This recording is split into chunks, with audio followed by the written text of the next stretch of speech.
Casey Patton.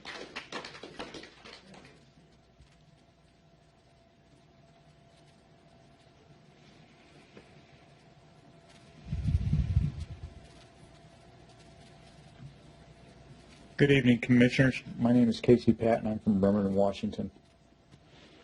Before me are two stacks. One stack represents the signatures at CK Safe and Quiet submitted to you for the gun range ordinance. This represents a stack of over 4,000 signatures. I'm sorry, this small stack represents 400. This stack represents 4,000 signatures, a sampling of the signatures that we got opposing the gun range ordinance. Just for a record, again, that's 10%. I tried to go ahead and do 400 and 4,000, but the stack fell over, so I went ahead and cut it down to 10%. So if you would.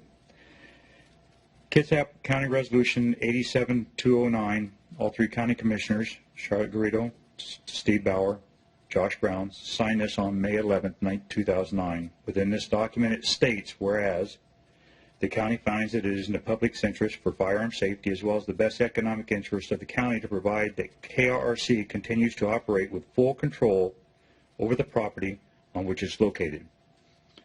What baffles me is what has changed or occurred since that legal document was signed by the three commissioners that merits the county to take the action to sue the range to go ahead and close it down. The commissioners have repeatedly said that they are willing to talk after we sign the permit, as outlined by the ordinance.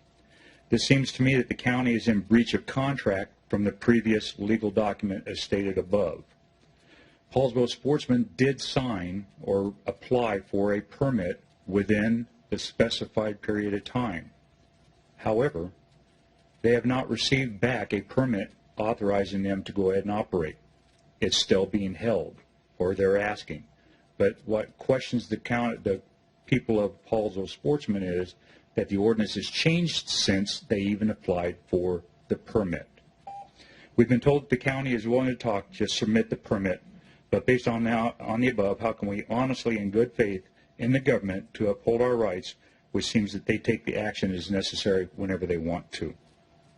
I introduced myself as Casey Patton, but I felt like I should have said nobody. Because it seems to me that the candidates that run for office announce that their programs that they are supporting, how they're going to take our vested interest to battle or to represent us, and that they'll go ahead and be a voice of reason. Now, I mentioned that I heard that Mr. Wolf said that whenever he was running for office. But once they're elected, they go off on their own agenda, and those of us who are voted for them are no longer interested in it. That's the reason I feel like I'm nobody in Bremerton. Thank you. Thank you, Mr. Patton. And just to reiterate, there have been no changes to the ordinance since it was adopted last year. Okay.